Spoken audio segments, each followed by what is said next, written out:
Cada 25 de noviembre se conmemora el Día de la No Violencia contra las Mujeres.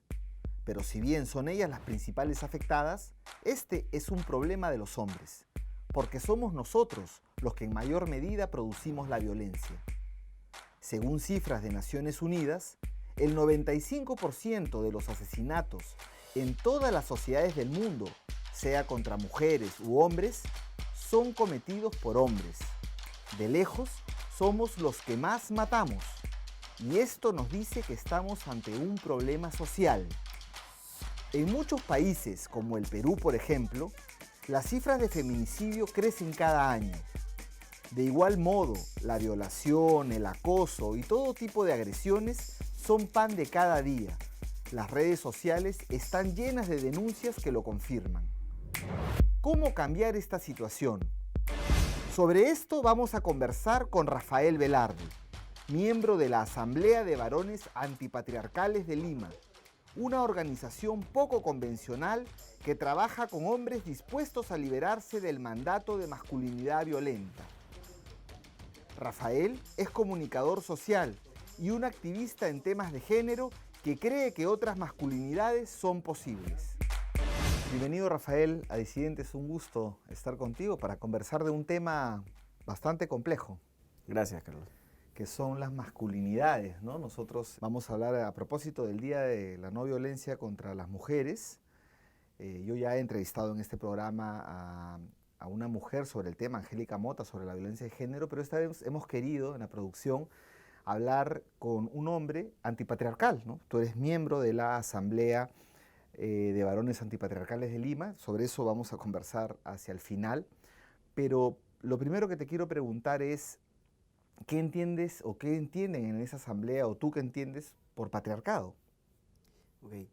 Para empezar, como te había comentado, yo no tengo ninguna especialidad, no me considero un experto en el tema, pero digamos en términos generales para mí, para nosotros, el patriarcado es digamos, la organización social en la que estamos, en la que se promueve sistemáticamente el dominio del hombre sobre la mujer, ¿no? A través de diferentes aspectos, por decirlo, desde lo familiar, lo institucional, lo social en general, ¿no? Incluso hasta la historia, ¿no? Porque la historia que se cuenta es básicamente una historia de hombres, ¿no? Poco hemos sabido sobre incluso la participación política de las mujeres en el Perú. Recién estamos encontrando las primeras alcaldesas, las primeras regidoras, porque la historia de las mujeres como que no importa, es algo que Bourdieu llamó como la dominación masculina, ¿no? Que implica un trabajo hasta de deshistorización. Sí, es fuerte. Me parece muy importante que haya una organización que asuma de partida, una organización masculina. Entiendo que todos son hombres en la organización, Sí, o la mayoría, la ¿no? mayoría somos hombres. Que asuman que vivimos en este sistema, porque cuando se habla de violencia contra la mujer o de feminicidios, siempre cuando se ve en la prensa es como que un caso puntual, ¿no? Es este loco que mató, y no se ve como algo más sistémico, como algo que esta violencia que tiene que ver con el ser hombres casi. Entonces yo te pregunto, ¿cómo los seres que nacemos con pene, que se nos llamamos o nos denominan inmediatamente que nacemos, una persona nace con pene, se le denomina hombre, y eso viene con toda una carga de roles, de género? O sea, tú has nacido hombre, por lo tanto tienes que hacer esto, esto y aquello, ¿no? Eres el fuerte, eres aquel, ¿no? O guiones sexuales también definidos. Entonces, desde tu perspectiva, ¿cómo es que los hombres las personas con pene nos convertimos ya en varones machistas y violentogénicos? A ver, yo creo que empieza desde que uno nace, ¿no? O sea, uno nace con un rol, con una carga de poder también, ¿no? Y bueno, esto es transmitido por los padres en primer lugar y luego por todo el entorno social, primero muy cerrado y luego se va abriendo, ¿no es cierto? La televisión, por ejemplo. Yo que he estudiado comunicación te puedo decir, pucha, qué bestia cómo la comunicación a través de la televisión sobre todo, pero también, no sé, libros, radio, revistas, periódicos, cómo refuerzan ese rol de dominio del hombre sobre la mujer, ¿no? Es increíble, es a todo nivel. El colegio, la escuela es otro espacio en el que se refuerza mucho estos mensajes permanentes, ¿no? De superioridad, de fuerza, de poder. y la sociedad lo refuerza mucho más, creo yo, en el momento en que uno empieza a interesarse en las mujeres, ¿no? O sea, en la pubertad, en la adolescencia es donde más se refuerza, creo yo, de manera más violenta y más abierta, creo. Creo que cuando uno es niño no hay tanta conciencia de, se hace tan explícito esa diferencia de poder, y eso se vuelve mucho más claro y más fuerte, violento en la adolescencia, ¿no? Pero tú señalas que es cuando nos empezamos a interesar en las mujeres, y los hombres con orientación homosexual, por ejemplo, también son personas, o sea, muchos de ellos, o digamos, estamos todos imbuidos en un sistema violento de masculinidad. Sí, por ejemplo, en el caso de chicos adolescentes que tienen una orientación sexual distinta, vamos a decir, generalmente terminan cayendo en el rol femenino, ¿no? En el papel de víctimas, ¿no? En lo personal, yo he estudiado con un chico en el colegio que era ¿Era gay? gay, ¿no? Y evidentemente su papel dentro del sistema jerárquico al interior del colegio, del salón, era un papel dominado, ¿no? Claro, que Y, ser hombre es estar en un estatus, ¿no? En un estatus privilegiado, que tiene ciertos privilegios. claro, en general los hombres tenemos un estatus de privilegio, pero o sea, si consideramos solo los hombres, tenemos que pelear permanentemente para validarnos y para ver quién Para es. no bajar de ese Sí, estatus, además. sí. Y, Dentro de los hombres, o sea, hay estatus, ¿no? O sea, al interior de los hombres, ya dejando de lado a las mujeres, ¿cierto? claro. Estás en un rol más masculino o menos masculino dependiendo de muchas cosas, ¿no? Uno de ellos es el tema de la prueba de hombría, digamos, no ser gay, digamos, ¿no? Que es lo más evidente, ¿no? Pero, por ejemplo, si usas incluso términos más educados, si eres más delicado, si eres más tranquilo O tierno. o más estudioso, mucho peor si eres tierno, ya después olvídate, ¿no? Todo eso va configurando, digamos, un estatus, ¿no es cierto? Te va clasificando y reclasificando, ¿no es cierto? Porque todo el mundo está peleando constantemente por, por salir de la parte más baja, ¿no? Y ser más macho, digamos. Claro, no perder este estatus de privilegio. ¿Qué privilegios, por ejemplo, se pueden tener? Hay tantos, ¿no? O sea, a ver, en general los hombres podemos andar sin miedo en todos los espacios de la sociedad, ¿no? En todos, desde chico, ¿cierto? En cambio, las mujeres... O sea, en la noche, salir en la noche, No digamos. solo o sea, en la noche en general, yo no sé en qué colegio has estudiado tú ya, pero en un colegio en el que yo estudié, nacional, las chicas que pasaban por frente del colegio tenían que cruzar la vereda, obligatoriamente, ¿no?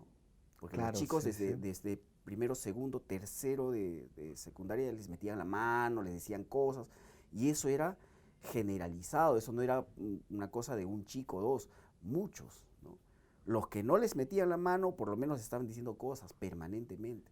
Yo venía de estudiar en provincia, que es un poco diferente, pero igual era entre chocante, pero yo no voy a negar que eso era de alguna manera fascinante, ¿no? Era el ejercicio del poder, era fascinante, era una cosa hasta cierto punto de un atractivo, ¿no? Y eso es parte de nuestra propia formación, ¿no? Inconsciente, está ahí, ¿no? Es de lo que bebemos desde que somos bebés, ¿no? Decía como que las mujeres están en permanente toque de queda. Nosotros Sí. claro, nos llama la atención, han puesto toque de queda en Chile, toque de queda acá, o cuando en la época de la guerra interna había el toque de queda, pero las mujeres están en un permanente toque de queda, ¿no? O sea, salir muy, muy tarde por una calle un poco oscura, para un hombre es un poco más normal, para una mujer es, uy, no me pueden violar, ¿no? Claro. O es el temor a la violación también, permanentemente, ¿no? Sí, y yo creo que la mayoría de hombres no nos hemos puesto a pensar lo suficientemente en eso, ¿no? Tampoco tenemos un sistema educativo que nos plantee el tener un poco de empatía con respecto a las mujeres. Eso no pasa, o pasa muy poco, ¿no? O es guiado de mala manera. Yo en el colegio nunca he tenido una experiencia en la que un profesor se plante ante los chicos y diga, a ver, ¿ustedes cómo creen que se sienten las mujeres? Nunca.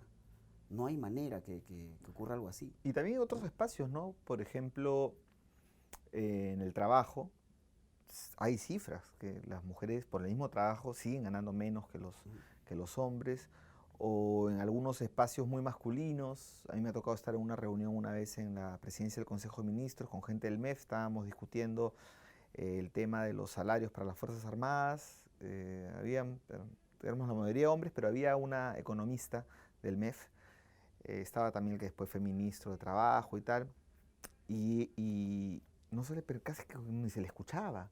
Ella quería hablar y tenía que interrumpir para que le den la palabra, ¿no? Entonces, ese tipo de cosas normalmente no son tomadas en cuenta, ¿no? No son como que eh, para muchos hombres decimos, oye, pero no, somos las feministas, pues son un poco radicales. Sí hay igualdad, y no vemos que hay desde los microespacios hasta los espacios públicos, hay todo este sistema de privilegios. Claro, hay como dicen, ¿no? Hay una especie de iceberg, ¿no? Solo se quiere ver la punta, lo que está a flote, ¿no? Los asesinatos, la violencia contra las mujeres física, y claro, obviamente eso es algo que hay que denunciar permanentemente, pero hay mucho más que está, digamos, oscuro, y muchas cosas que nosotros no queremos ver, en algunos casos las mujeres tampoco, ¿no es cierto? Es un sistema, todos hemos nacido bajo este sistema, ¿no? Y mujeres y hombres contribuimos de diferentes maneras a que esto permanezca así, ¿no? O cuando gritamos, nos imponemos, no, es que es hombre, es así, Ahora, ¿no? ni siquiera, o sea, eso es, digamos, una manifestación un poco más violenta, pero ni siquiera necesitas gritar, ¿no? Los hombres generalmente tendemos en una reunión, como dices tú, a hablar más, y claro, yo he conversado de esto con algunos amigos, y me dicen, sí, pero si hablas más y la mujer no habla, pues, O, niña, ¿qué vas a hacer? Pues, ¿no? o explicar. Así es. O explicarle a la mujer, ¿no? A veces pasa en reuniones que una mujer dice algo y el hombre va y repite lo mismo, ¿no es cierto? Va y dice, sí, claro, esto, y repite exactamente lo mismo, pero es una manera inconsciente de decir, sí, esto que está diciendo es correcto, ¿no? Por Pero si tengo que acaso, es decirlo mujer, yo. pero tengo que decirlo yo, ¿no es cierto? Ahora, un tema que hace complicado esto es que es inconsciente, pues, o generalmente es inconsciente, o semiconsciente, ¿no? Eso va variando, pero no es algo que uno se plantee racionalmente y diga, bueno, la mujer no sabe, entonces yo voy a decir para validar este asunto.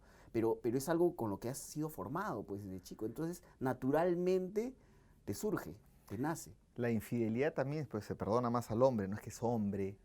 No, pero es, como le llama, es un pendejo, ¿no? Y no solo se perdona más, se promueve, Se ¿no? promueve, claro, y las mujeres no, porque si la mujer lo hace, entonces ya queda en el rol de puta, ¿no es cierto? Perra, puta y tal, y además tiene toda la sensación, toda la sanción moral de la sociedad más hacia ella por la misma conducta.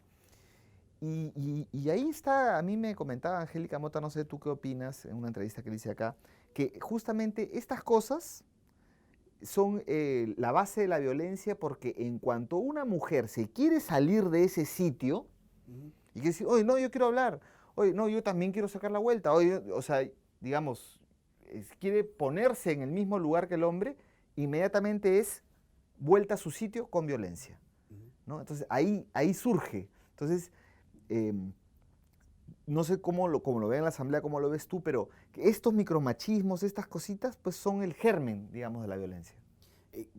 En realidad, mira, creo que en lo que más nos centramos los que formamos la Asamblea de Varones Antipatriarcales es justamente este tema, ¿no? El cómo encontramos dentro de nosotros mismos aquellas manifestaciones de machismo que son sutiles, que no están tan a la vista, ¿no? Porque, digamos, lo más evidente es claro que la mayoría de los que hemos venido a coincidir en este grupo tenemos cierta conciencia, vamos a decir, ¿no? Como le decía uno de estos amigos, decía, somos como semiconversos, vamos a decir, ¿no? Estamos en un proceso, hemos entendido que esto está mal, de algún modo esta manera de organizarse la sociedad, la vida, las cosas está mal y hay que cambiar un poco, ¿ok? En términos bien generales, ¿no? Entonces, y todos tenemos claro, oye, al menos conscientemente, no podemos golpear mujeres, insultar, agredir, ¿no es cierto? Pero hay cosas sutiles que seguimos haciendo. Entonces, el juntarse entre hombres, reflexionar sobre eso, teniendo la conciencia y la intención de cambiar y sabiendo que, o sea, conscientemente, teniendo claro que es un proceso muy complicado porque hemos sido formados así desde niños. Entonces, eso ya ayuda a encontrar en el otro y en ti mismo cosas que tú antes no la veías, ¿no? Y no creías que eso pudiera estar reforzando este sistema machista, ¿no? Este sistema que degrada el valor, el rol de una mujer con respecto al hombre, ¿no? También está el tema de la mirada pornográfica, ¿no? O sea, por ejemplo, están ahí y entre hombres y lo que tú decías del colegio, oye, mira, ahí, entonces estás mirando de manera pornográfica a la mujer. Uno se da cuenta, pues cuando la miran así, una mujer se da cuenta cuando la miran así, que eso es una forma de, no sé si es acoso, pero digamos, si es muy incómoda, ¿no? Entonces están al acecho, ¿no? Esas miradas. Claro, y para compartir la experiencia, ¿no? Claro, O sea, entre otros hombres, ¿no? Comentándola y, bueno, digamos, describiendo una serie de cosas que tú le harías a esa mujer que pasa por ahí. O también el tema de, oye, controla a tu mujer, pues, disciplínala, ¿no? Y ahí es lo que Rita Segato decía, que la violencia a la mujer tiene dos ejes, ¿no? Un eje es el eje vertical, donde yo disciplino a la mujer, le aplico violencia como hombre y eso me hace hombre. Entonces, extraigo tributo de ella para mantenerme en mi estatus, que yo controlo, tengo poder sobre ti, ¿no? Sobre las mujeres o el sujeto feminizado, ¿no? Cualquier sujeto feminizado.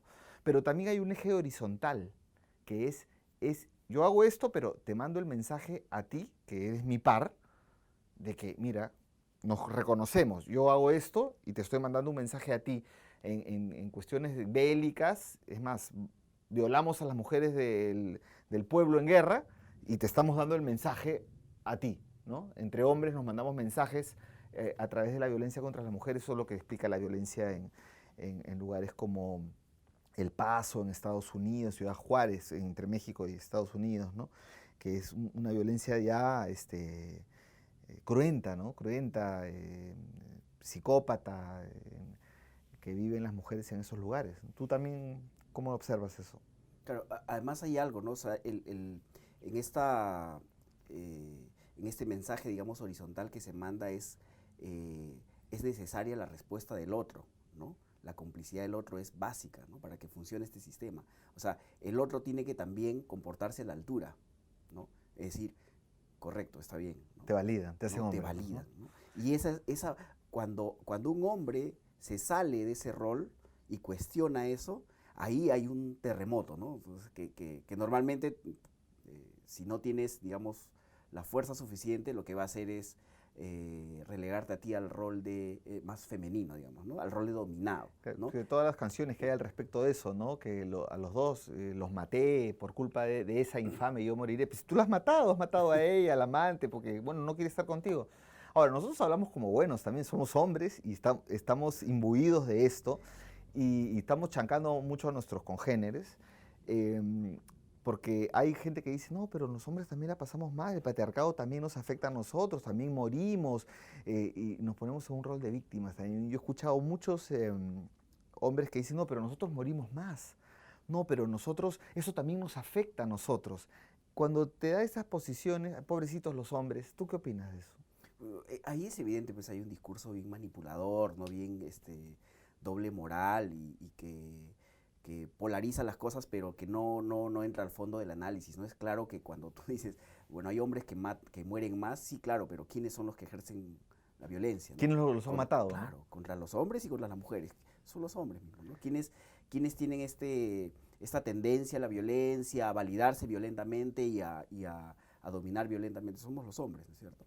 Ahora, en la asamblea, por lo que decías al inicio, nosotros digamos, reflexionamos y siempre dejamos en claro, incluso para la gente nueva que viene, ¿no? A veces vienen algunos nuevos, otros se van y así, ¿no? No nos consideramos, pues, ni luminarias en ningún aspecto. Ni santos tampoco. Ni ¿no? santos tampoco. Hay toda una historia nosotros, también. O sea, somos más o menos igual que la mayoría de gente que hemos venido de experiencias violentas, machistas, y lo que tenemos es una idea más o menos clara de tratar de cambiar. Nosotros mismos. Relaciones tóxicas, ¿no? Donde no hemos ejercido violencia, pues. Claro, o sea, ninguno. Ahora, nosotros tenemos espacios de reflexión y qué sé yo, y ninguno de los que participamos ahí puede decir, yo no. ¿No es cierto? Yo sí, yo he tenido mi relación con las mujeres ha sido una relación muy, muy horizontal y todo chévere desde chico, ¿no? por decir extraño, pues te has criado en Marte de repente, pero en esta sociedad por lo menos, o sea, consciente e inconscientemente has tenido que participar de un modo u otro en este tipo de relaciones de poder, ¿no? Digamos, de afectación hacia la mujer, ¿no? Sí, pues, sobre todo para los hombres de nuestra generación, de repente los más pequeños se libren de esto, pero ¿quién está libre de pecado? ¿Y cómo las personas, o los varones, los hombres que de alguna manera quieren decir, oye, yo quiero cambiar, reconstruirme, no quiero ser violento, quiero, digamos, ponerme en el papel, entender más la violencia de género y tal, es- toman conciencia, digamos, pero tienen un pasado, ¿no? Y vienen y les hacen un escrache, o vienen y les hacen una denuncia pública de algo que se hizo en el pasado, ¿no? Porque por más que uno tome conciencia, tiene pues una historia, ¿no? Yo no podría decir que no que he estado libre de violencia, a mí me hacen un escrache por ahí, yo tengo que callarme la boca. ¿Cómo asumir cómo asumir eso? Para un hombre que se quiere despatriarcalizar o quiere deconstruir y vienen y le hacen una denuncia, un escrache, ahora que está eso tan popularizado, ¿no? Yo creo que debe ser algo muy complicado, ¿no? O sea, no es por darle la razón ni justificar a una persona que haya sido victimario, digamos, pero es algo muy complicado porque tienes todo un entorno que te va a condenar, ¿no? Sí. ¿No es cierto? Y con justa razón. Tienes que pedir disculpas, ¿no? Sí, claro, pides disculpas y te callas a lo que... O sea, tratar de reparar el daño lo más posible. No siempre es lo más conveniente acercarse a la persona a la que tú has dañado. A veces hay mujeres que no quieren saber nada. Lo mejor para ellas de repente es no te manifiestes, quédate callado y ya, ¿no es cierto? En otros casos sí se podrá pedir disculpas, qué sé yo, pero no siempre los hombres tenemos esas herramientas, ¿no? Esas capacidades para poder plantarse a alguien y decir claramente disculpa, ¿no es cierto? A veces sí, pero lo que pasa es que eran otros tiempos, no era mi intención. A veces una frase como esa, en realidad yo lo hice inconscientemente, puede ser muy dañina, ¿no? Puede dañar mucho porque ¿qué cosa está buscando una mujer que ha sido agredida de un modo? O sea, No, sentirse que bien da de la esa cara, manera, además ¿no? en algunos Sí, claro. casos dan la cara y ahí no se les cree, ¿no? O una denuncia anónima que son, en el Me Too, por ejemplo, ¿no? Por ejemplo, en el Me Too las denuncias son anónimas. En otras experiencias como en el Ni Una Menos o también mujeres que lo hacen público en sus cuentas personales, ¿no? Como ha habido periodistas, esta gente política que Ujú. ha dicho, ¿cómo asumir eso? ¿Cómo diferenciar? Porque en Me Too son anónimas, pero de repente son varias. Dice, no, el debido proceso, acá no me pueden acusar sin pruebas y todo eso. ¿Cómo mirar eso? A ver, para legalmente existe esto del debido proceso y todo, pero uno tiene que salirse de esta mirada legalista, ¿no? Tecnicista, de decir, tiene que haber un debido proceso, un tiempo, un cuestionamiento, una respuesta, y alguien que juzgue y todo eso, o sea, pero esto está fuera de toda lógica cuando se trata, pues, de personas que han sido afectadas y tienen un permanente daño, una permanente situación emocional compleja, ¿no? Entonces, a una persona así tú le vas a decir, bueno, si quieres denunciar, plántate acá frente a ti, ¿no? Pon tu nombre y apellido y denuncia así. Eso son situaciones bien particulares, ¿no? Y no estamos hablando, pues, de una situación común en la que hay un delito, se presenta una denuncia, y un juez y esto, sino es algo muy distinto, ¿no? Ahí lo emocional tiene una carga muy, muy fuerte. Sí, bueno, hay retos para la justicia. En el libro de Marta Lamas, que es un libro también cuestionado, de acoso, sobre acoso, ella da algunas cifras, señala que entre 5 y 10% de las denuncias son falsas. Entre 5 y 10% es un mínimo. Aquí también en las del Ministerio Público, ya, digamos, denuncias que son procesadas por la justicia, también hablan de un 5% que son falsas. O sea, es muy pequeñito el porcentaje de denuncias que no son exactas o que son falsas. Incluso en las universidades norteamericanas hay un principio, que es el principio primero cree, que es, bueno, han tenido toda una reflexión, y ahí surgió pues los movimientos como el Me Too y otros, Aquí la Católica tiene una comisión que ve el tema de acoso, creo que ha sido la primera, y han tenido problemas ahí que hasta ahora, bueno, están viendo algunos casos, Y entiendo algunos han salido a la luz, ¿no? O sea, algunos han salido a la luz. En la Universidad de San Marcos no hay esa comisión, pero también hay un montón de denuncias. En las universidades norteamericanas esto tiene más tratamiento y, como te digo, es el principio, primero cree, ¿no? ¿Tú también piensas que primero hay que creer? sí, sí, yo creo que sí. En primer lugar, porque eh, al menos en lo que yo he leído, la experiencia es que es bien difícil que una mujer Se quiera expo- exponerse a una cosa así, porque a ver, lo que se ve siempre, ¿no? Una mujer sale a denunciar algo, ¿no? Y le cae la sociedad entera encima, ¿no es cierto? Todo el mundo, toda la gente que está en el entorno y se revictimiza, ¿no? O o sea, sea, es una sí, revictimización olvídate. de la víctima. Y además, los amigos, el entorno del victimario, pero además el sistema de justicia, las instituciones, incluso las propias amistades, ¿no? Caso de Red Contreras, ¿no? La justicia que Sí, no claro, le dan ¿no? la prisión y no lo capturan, lo tienen impune a Adriano Pozo. Sí, efectivamente, y hay Pero algunos casos, sí, perdón, desde el mismo momento de plantear una, una una denuncia denuncia. en redes, ya no estoy hablando del sistema de justicia formal, digamos, Sí, ¿no? sí, sí, sí. Plantean un tema en redes y todo el mundo les cae encima, ¿no? Me Muy has- poca gente va y apoya, ¿no es cierto? Mujeres generalmente, su entorno más directo, pero la mayoría se ponen de costado, relativizan o directamente dicen que es mentirosa y tal por cual, ¿no es cierto? Entonces, yo creo que la mayoría de mujeres creo que no se atreverían a hacer, y si hay denuncias falsas, que seguramente sí, ¿no es cierto? De lo que yo he leído, a ver, de esas denuncias falsas, ¿cuántas llegan a afectar directamente a un hombre, ¿no? ¿Cuántas terminan con un hombre sancionado, ¿no es cierto? Vamos a decir, una denuncia falsa de violación, ¿cuántos hombres terminan en la cárcel? O sea, ¿cuánto de esto continúa y se llega a una sanción efectiva contra un hombre que es inocente? Vamos a decir. Es decir, muy, muy poco, de ese 5% muy poco, ¿no? Porque en general suele pasar que estas denuncias falsas, que son de hecho muy pocas, ¿no? Se abandonan luego, ¿no? Se confunde también el tema de proteger la identidad de la víctima como que es una denuncia sin nombre.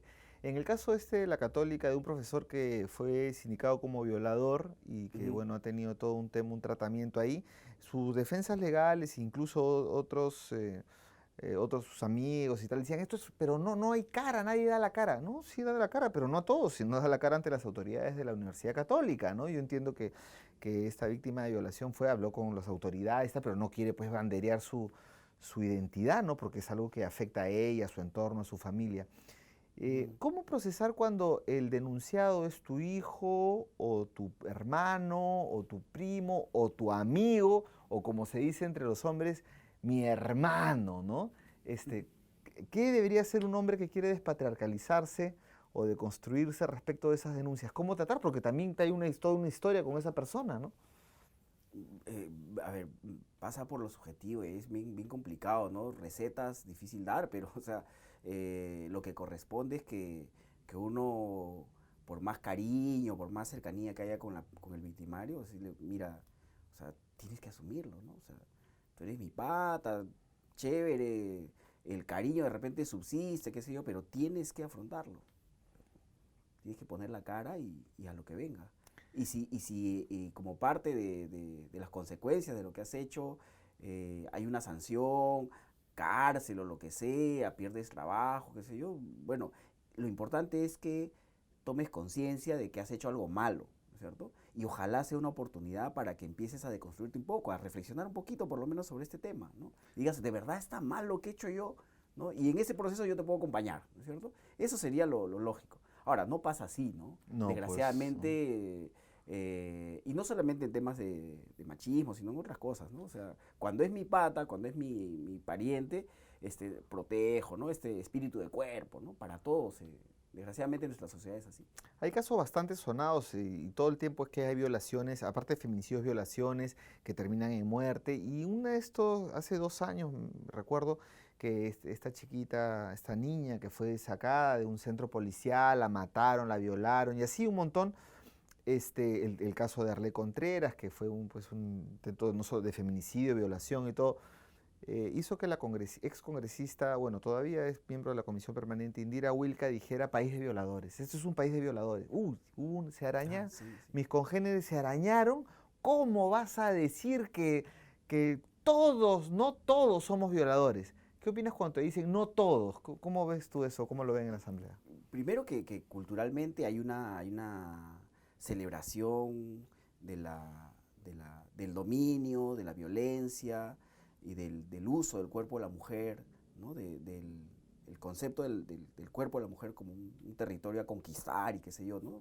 Es una violencia implícita ahí y eso es para todos, en ese sentido es de todos. Tú puedes decir efectivamente, literalmente, sí, pues no todos somos violadores, ¿no es cierto? Pero se entiende, ¿no? Se entiende que es una manera de expresar, ¿no es cierto? Y eso es incluso hasta político, ¿no? Pero cuando decimos, este es un país, no sé, de arqueros, nadie reclama. Nadie dice, oye, aguanta, yo juego básquet, yo no juego fútbol, ¿no? O cuando decimos, no sé, este es un país de gastronomía, de qué sé yo, ¿no? De cocineros, de lo que sea. Nadie reclama, nadie dice, oye, ¿no? Y yo particularmente nunca he tapado, no sé, o nunca he cocinado. Claro. ¿Por qué? Porque evidentemente Amenaza los privilegios, pues, ¿no? sí, pues te cuestiona algo que es parte de tu identidad más profunda, ¿no? Tú necesitas seguir sintiendo que eres,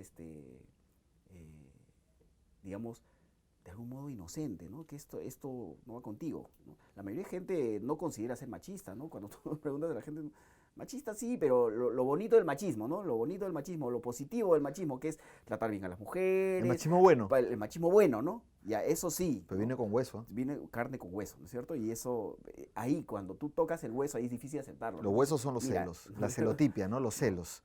¿Por qué miras? ¿Por qué te vistes así? ¿Por qué? Y ya controlas ya el tema de la propiedad, los celos, y de ahí hacia, digamos, a la violencia ya hay poco trecho. Esto que tú señalabas de la cultura de la violación, ¿no?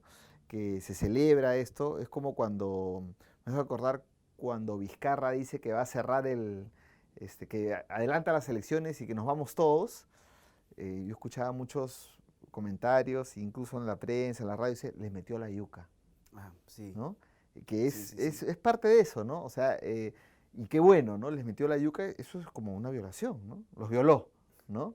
Se las metió toditita, ¿no? Y es una clásica que se dice bastante entre hombres. Quería anotarlo cuando te escucho hablar de que se celebra el tema de la cultura de la violación. Una pregunta que te quería hacer, ya que estás tú en esta asamblea y ves estos temas, es, me imagino que estás muy cerca de mujeres feministas, entonces, ¿cómo las feministas nos pueden ayudar a los hombres? Y lo otro, ¿es posible que un hombre sea feminista? A ver, con respecto a lo primero, o sea, de hecho las mujeres feministas tienen un historial mucho más largo de lucha y de reflexión sobre el tema, ¿no? Los hombres recién estamos empezando a parar un poquito y decir, a ver, vamos a pensar sobre esto, ¿de verdad? Algunos hombres, ¿no? ¿No? Algunos hombres. ¿No? De hecho, algunos hombres, hay otros que ni siquiera, ¿no es cierto? Claro. Entonces, el escuchar una mirada, la versión del otro lado, de gente que ha reflexionado, que tiene la experiencia, que ha peleado, además que ha sufrido, ¿no es cierto?, este sistema patriarcal, ayuda muchísimo, ¿no? Ayuda muchísimo, porque de hecho hay mujeres que también tienen el machismo muy metido dentro, ¿no es cierto? Pero las mujeres feministas, ¿no? Digamos, tienen una conciencia mucho más clara sobre las cosas, porque además es una conciencia de parte, ¿no? Han sufrido desde chicas, ¿no? Claro, lo sufren. Y luego lo han reflexionado, así ¿cierto? Así es. Y entonces, nosotros los hombres, pues, lo que decías antes, ¿no? Nosotros tenemos la razón siempre, decimos, y entonces nosotros hemos pensado en la asamblea, oye, bacán, ¿no? Nos reunimos entre hombres y conversamos y tratamos de reflexionar, todo, pero somos hombres, pues, ¿no? Entonces, en algunos momentos nos hemos acercado a grupos de mujeres o a amigas, compañeras feministas, a conversar sobre ellas, sobre este tema, ¿no? ¿Qué opinan, no? Y claro, es un aporte muy, muy, muy importante, ¿no? Si no es, pues, que medio cerrado el asunto, un club de Toby conversando entre nosotros y nada más. Qué buenos que somos. qué buenos que somos, ¿no es cierto? Uf, ya nos deconstruimos, ya estamos, ya estamos, ya sí, somos, ¿no es cierto? Y así no es. Es como cuando decía Rita Segato, que le escuché en una conferencia acá en el Poder Judicial, me llamó mucho la atención que el Poder Judicial del Perú la invite a Rita Segato y dijo algo que me pareció genial, que las mujeres feministas que ahora están en una marea, la marea verde, la marea morada, digamos, salen, festejan, se encuentran entre mujeres, se hacen amigas en la lucha y tal. Y qué lindo, ¿no? Los hombres no tenemos esos espacios y que ella escuchaba que a veces venían algunos hombres que quieren deconstruirse y tal, y dice, compañeras, ¿cómo los ayudamos? ¿Cómo las ayudamos en su lucha? Y se volteaban las chicas y le decían en Argentina, ¿no? Oye, pelotudo, nosotras te estamos ayudando a ti, ya para comenzar, ubícate, ¿no? Eso me pareció genial. Entonces yo te pregunto, ¿un hombre puede ser feminista? ¿Crees tú? Mira, yo he leído mucho debate sobre eso, ¿no? En cierto modo sí, ¿no? Es decir, uno considera que hay un patriarcado que hay que cambiar, hay un sistema que hay que cambiar, ¿no es cierto? Hay actitudes machistas que uno tiene que cambiar y todo eso, pero del debate y la conversa que hemos tenido permanente sobre este tema en la Asamblea, nos definimos más como aliados de las compañeras feministas, aliados del feminismo. Aliados del feminismo, he escuchado esto, ¿no? Pero a veces hacemos el ridículo, ¿no? Porque, por ejemplo, el Día del Hombre me parece ridículo, ¿no? Yo no sé quién ha inventado eso. Yo tampoco. O por ejemplo, esto de los hombres con falda que querían marchar en la marcha del Ni Una Menos, ¿no? Me parecía ahí que es como que también ganar protagonismo. A veces es inconsciente, ¿no? A veces queremos aportar nuestro granito de arena en la lucha de las feministas. Y entonces a nosotros nos ha pasado, ¿eh? En algún momento estar conversando y, oye, se acerca tal fecha, ¿no? Va a haber una marcha. Vamos también, ¿no? Claro, vamos y ponemos el hombro. Y parece una cosa bien positiva, bien bacán, ¿no es cierto? Vamos a una marcha de mujeres y nosotros vamos y decimos, apoyamos aquí con nuestra banderola, y ¿no es cierto? Y todo. Y claro, después tú lo piensas y dices, bueno, los medios de comunicación, por ejemplo, ¿qué cosa van a enfocar? ¿Qué les va a parecer curioso, interesante y van a, pum, a meterse ahí? ¿No? Una marcha de mujeres, uy, hombres, ahí, ¿no es cierto? Y entonces Romo tú show. robas el show, robas las cámaras, adquieres protagonismo, ¿no es cierto? Y esa no es la idea. ¿Okay? Claro, Sí. Entonces, es la lucha en algún de las momento mujeres. estuvimos a punto de participar en una marcha así, ¿no es cierto? Dijimos, oye, no, mejor no, ¿no? Si va, leímos un poco, sí, ¿no? Claro, es bacán leer sobre todo voces femeninas, mujeres feministas que están reflexionando todo el tiempo sobre una serie de cosas que uno a veces ni las ve. Entonces te das cuenta, oye, en realidad sí tenemos mucho que aprender, ¿no es cierto? Tienen mucho que enseñarnos sobre Sí. este tema, ¿no es cierto? Bueno, ustedes lo reflexionan en general en conversaciones, así cuando se dice, hay efemérides, ¿no? El Día de la Mujer en la Ciencia. Y por ahí escucho a algunos hombres que dicen, y pero también tiene que haber entonces el Día del Hombre en la Ciencia. Pero si todo, la ciencia está hecha, la historia de la ciencia, todo está hecha por científicos, o sea, digamos, se resalta científicos, todos los días son el hombre en la ciencia y el hombre en todo, ¿no? Sí, este tipo de cosas que me parece que son una de las cosas que tienen que, o sea, comenzar por esas pequeñas cositas es lo primero, creo, ¿no? Sí, pero a ver, hay estas cosas inconscientes, digamos, ¿no? O que son parte de lo natural, ¿no es cierto? Así son las cosas, ¿no es cierto? Pero también hay otras iniciativas que son totalmente intencionadas, ¿no? Muy conscientes. Por ejemplo, cuando sale lo de Ni Una Menos, había un grupo de gente que ponía Ni Uno Menos, ¿no? Nadie menos, cosas así, ¿cierto? Y eso claramente tiene intención de tirarse abajo en su momento lo que era un crecimiento alucinante de esto de Ni Una Menos, ¿no es cierto? Sí, la marcha más grande después de los Cuatro Suyos. Claro, mucha gente tendrá la intención de aprovechar el Día del Hombre para decir, ya ven, somos los hombres los que morimos más, o somos los hombres los que sufrimos más violencia, o qué sé yo. Sí, ¿no ridículo el Día del Hombre, eh, francamente. claro, con gente así, bueno, básicamente no puedes conversar mucho, ¿no? Porque suelen tener además ideas muy fijas, de tener un rechazo a la reflexión, a intentar siquiera comprender el otro lado, es muy complicado, ¿no? Sí, hay una naturalización, por ejemplo, el tema de, oye, pero tú no puedes ir contra la naturaleza de ser hombre o ser mujer, porque yo no tengo sesgos feministas o por qué el feminismo divide, ¿no? Si naturalmente el hombre es hombre y la mujer es mujer, cuando eso son construcciones sociales, y me estoy refiriendo básicamente al rol, al rol que han cumplido los fundamentalismos, la campaña con mis hijos no te metas, los neopentecostalismos, ¿no? Que salen con este rollo de, pero si es lo natural, el hombre es así, el hombre tiene que jugar con carritos y tiene que después ir a trabajar y tiene pues que mantener a su familia y protegerle, la mujer así, asá y todo así, asá. Entonces, si la despatriarcalización, bueno, ese nombre es tan complicado, tuviera un manual, ¿cómo serían los pasos? ¿Cuáles serían los pasos para deconstruirse como un hombre machista? ¿Se puede dejar de ser machista? A ver, la deconstrucción se puede empezar, ¿ok? Es un proceso, ¿sí? Al menos eso es lo que creemos nosotros, ¿no? Creo yo. Es un proceso que creo, al menos para nosotros que hemos sido formados de una cierta manera y digamos, desde niño te han inculcado ciertas cosas consciente, inconscientemente, yo creo que esa deconstrucción nunca va a acabar para nosotros. O sea, no es posible. Del todo, al menos de mi experiencia, no. Es un proceso permanente, ¿no? El estar totalmente construido es una utopía. Y como ya lo he dicho, te sirve para caminar, ¿no es cierto? Vas a ir avanzando hacia esa utopía hasta el día que te mueras. Porque has nacido en una sociedad así. Has vivido y te has formado en una sociedad así, ¿cierto? Y creo que está bien, puedas acercarte mucho, probablemente, algunos no tanto, ¿no? Pero es un proceso, es un caminar. Y es complicado, ¿no? O sea, es porque hay cosas que salen del consciente. A mí me pasa cada vez menos, felizmente, pero me pasa que de pronto me sorprendo sonriéndome o riéndome con algunas personas, con unos parientes, en una fiesta en la que estás más relajado, pues, ¿no? Amigos. Con bromas homofóbicas, bromas exacto, misóginas. ¿no? Y te ríes con, no es un chiste machista, Pucha, no pasa a mí me nada, pasa todo ¿no? el rato. No pasa nada, es inofensivo, estamos en un ambiente ¿no? de distensión, ¿no? De relax, de los tragos y qué sé yo, te ríes de algo y de pronto te das cuenta, sí, pues, pero todo esto es parte de. Y claro, eso te va a pasar cada vez menos, ojalá, pero hasta el día que te mueras, ¿no es cierto?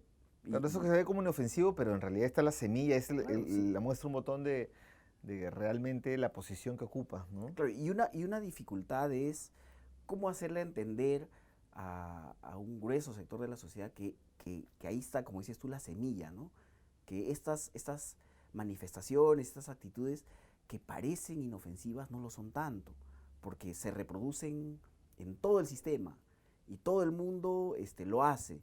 Y es solamente una manifestación que te da una idea de que en el fondo hay más, ¿no es cierto? Hay una percepción de que los hombres somos así, de que esto es natural y de que las mujeres deben ser así, ¿no es cierto? Deben comportarse de cierta manera, como decías tú, ¿no? El rol de que algunas mujeres quieren escapar y hay que aguantarlas y tienen que Hay que disciplinarlas. Hay que disciplinarlas, ¿no? Ahora, yo creo que de lo que hablabas tú, los fundamentalismos, ¿no? Yo creo que la religión cumple un papel, y siempre ha cumplido un papel importante en esto, ¿no? Creo que estos temas de que, por ejemplo, ¿no? El rol natural de la mujer, ¿no? Naturalmente uno es hombre o mujer, ¿no es cierto? Como dices, ¿no? Tienes pene, eres hombre, tienes vagina, eres mujer y hasta ahí, y hay roles, ¿no? Claro, y los intersexuales ni se miran, ¿no? Porque ahí olvídate, eso. El médico de frente tiene pene, parece que tu pene es hombre, o si no, le cortamos y es mujer, sí, ¿no? Y ya está. Y respetarlo, ¿no? Y esta percepción del mundo con, digamos, con situaciones naturales, ya no solamente pasa por el cuerpo, ¿no es cierto? Y tu rol masculino-femenino, sino también lo que debes hacer, ¿no? Obviamente, eres mujer, tienes que ser madre, eres hombre, tienes que... eres mujer, tienes que ser madre de cajón, sí, ¿no es cierto? Tienes que ser madre. Porque si no, no eres mujer. Exacto, ¿no? Y la mujer que dice, no, yo no quiero tener hijos, está loca. Claro, todo eso todo eso es además reforzado mucho por las religiones, ¿no es cierto? Sobre todo la Iglesia Católica, ¿no es cierto? Otras iglesias también, y me imagino peor todavía, pero la Iglesia Católica, porque en el Perú nos decimos, la gran mayoría, católicos. Claro, el ¿cierto? cristianismo, ¿no? Que no quieren ni que se pongan condón algunos, ¿no? Y hay una batalla ideológica fuerte, ¿no? Y eso se libra pues en las iglesias, en los colegios, ¿no? Son espacios en los que se libra una permanente batalla para, que, para mantener un statu quo, ¿no? Entonces, ¿tú crees que para nosotros ya es imposible, es una utopía de construirnos? Y pues efectivamente todo lo que tú dices yo también lo vivo, me es completamente difícil que se me vaya el machismo, pero las nuevas generaciones, el rol de la educación sexual integral, el enfoque de género en la educación, que tan combatida por estos grupos, ¿cómo ves? ¿Es clave eso? Sí, claro, ¿no? O sea, yo creo que es clave o sea, porque es clave el, el, digamos, el momento clave en que más se podría cambiar, pero en realidad eh, más se fomenta estos, digamos, estas actitudes machistas, más el patriarcado más digamos, se sustenta ahí es en la niñez y adolescencia, ¿no? Es la etapa más importante de la formación de las personas, Ahí hay que ¿no? trabajar. Y ahí hay que trabajar fuerte, ¿no? Y en el Ministerio de Educación yo sé que se hacen esfuerzos, pues, insuficientes porque igual implica presupuestos y una serie de cosas, pero además cambios culturales, ¿no? Los mismos maestros, o sea, tienen que cambiar también, ¿cierto? Y los maestros también Sí, han pues. sido formados en este sistema patriarcal, machista, ¿no es cierto? Es un trabajazo, Sí, es un ¿no? trabajazo Política bien pública, complicado, todo, sí, sí. ¿no? En casa también.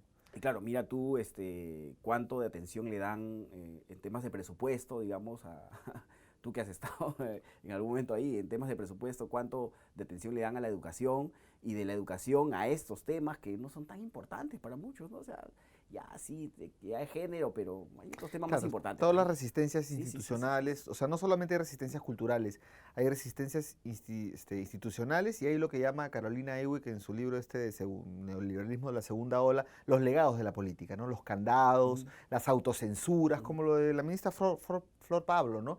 Que, oye, mira ahí en un link chiquito hablan de sexo anal, ¡ay, sexo anal! Vaya, ¿qué problema tiene el sexo anal? O sea, digamos, como si fuera... Es una Y, doble moral, ¿no? ¿no? O sea, y los niños, claro, como si para que no es un material para los niños, es un material para ya púberes adolescentes, pero como van a ver el anexo, van a ir a la página web, van a mirar y acá, ¡ah! Sexo anal, ¿no? Y se autocensura, ha habido una cacería dentro del Ministerio de Educación para identificar al funcionario que hizo eso, y ha habido una barrida ahí, y finalmente todo el mundo tiene miedo de ya hablar de género en el Ministerio de Educación, espero que eso cambie. sí, yo creo que no es tan así, ¿ah? Yo creo que en el Ministerio de Educación hay, como en todo lado, corrientes, ¿no? Seguramente hay algún sector que está pujando porque las cosas continúen como están, ¿no es cierto? Y que considera la equidad de género en la educación, qué sé yo, casi un pecado, ¿no? Pero, Ujú. pero creo que hay una corriente cada vez mayor Bueno, entonces me corriges, está sí. bien. Pero igual, o sea, esta corriente encuentra igual resistencias institucionales, Claro, los legados de las culturales, políticas, sociales, ¿no? sí, Los claro, o sectores sea, es complicado, conservadores y sí. tal. No es Bueno, sencillo y no va a ser, esto no va a cambiar de un día para otro, pues no va a cambiar en 1, 2, 5 años, tiene para claro. largo. Ahora, este tema es riquísimo, ya no tenemos tiempo para más, solamente es la última pregunta. Yo te quiero nos digas brevemente la asamblea esta de varones que se quieren despatriarcalizar, bueno, el nombre exacto es, me lo dices, me lo precisas ahora, cómo surgió rápidamente, qué acciones emprenden, cómo la gente interesada, los hombres interesados se pueden vincular con ella. Sí, rápidamente, nosotros hemos, a ver, dos amigos de la Universidad Católica, Ujú. a propósito de algunos capítulos de violencia que salieron en medios de comunicación, ¿no? Asesinatos, feminicidios, intentos de feminicidio, se preguntaron, oye, ¿por qué no hacemos algo, no? Algo así en términos generales, porque pucha, esto es, qué brutal, ¿no es cierto? Algo podemos hacer, ¿no es cierto? Nosotros también. Y hicieron una convocatoria abierta en Facebook, eh, en un lugar, consiguieron un espacio en Barranco, me parece, hace ya 2 años, y dijeron, vamos a reunirnos, quienes quieran acompañarnos, porque está pasando esto y no tenemos claro qué podríamos hacer, pero creo que algo podemos hacer. Los hombres también deberíamos involucrarnos en este tema. Es un problema serio y que debemos de estar, somos la mitad de la población, no podemos estar mirando de lado, ¿cierto? Entonces, yo fui a eso, encontré que, en la lista de Facebook decían asistentes 80 y fueron 70, una cosa así. O sea, una cosa brutal, ¿no? Bastante gente. Llamó la atención. Desbordó y a partir de ahí empezó a construirse un grupo interesante. De hecho, después se fueron yendo muchos, algunos iban en plan de, justamente, ¿no? El hombre que sabe lo que tiene que lo que tiene que hacerse, lo que tiene que decirse, y tenía las cosas muy claras, ¿cierto? Y ese tipo de... Aquí despatriarcalizan, por favor, despatriarcalízame ya. No, algunos decir, yo les voy a decir cómo se hace, ¿no? O sea, okay. Yo entiendo estas cosas y yo te voy a decir, ¿cierto? Entonces, y ese tipo de gente naturalmente fueron separándose, yéndose, ¿no? Y quedamos un grupo, hasta hace un tiempo éramos como 20 y tantos, ahora somos como 15 en realidad, porque, a ver, por otro lado hemos tenido un proceso de pisada de tierra, ¿no? Porque al principio pensábamos hacer muchas cosas, de hecho hemos participado en algunas marchas, volanteando un poco, tratando de no ganar protagonismo en la lucha de las feministas, ¿no? Y hemos tratado de convocar hombres, ¿no? Que quieran deconstruirse un poco, reflexionar sobre temas de violencia de género, machismo, qué sé yo, ¿no? ¿Y ahora cómo pueden participar las personas que quieran? ¿A dónde van? Tenemos reuniones periódicas, cada 2 semanas, 3 semanas, varía mucho también el trabajo. ¿Cómo se enteran? ¿En el Facebook? Por Facebook. Tenemos nuestra página que se llama la Asamblea de Varones Antipatriarcales Lima, ¿no? Y ahí se contactan con nosotros, ¿no? Y bueno, estamos en este proceso de cada vez más es una labor interno, de reflexión, ya, está bien. A veces hemos tenido la asistencia de personas que tienen más experiencia en terapia, qué sé yo, ¿no? Y entonces, hasta eso, y es un proceso complicado, es difícil, de hecho, ¿no? Es difícil porque te reúnes con un grupo así, y lo primero que pasa es que te cuestionas a ti mismo, ¿no? Y entonces... Pero es como Alcohólicos Anónimos, también va gente que es muy violenta, que ha sido muy violenta y que dice, no quiero ser. No pasa. De hecho, todos hemos tenido algunos episodios, lo cuentan, ¿cierto?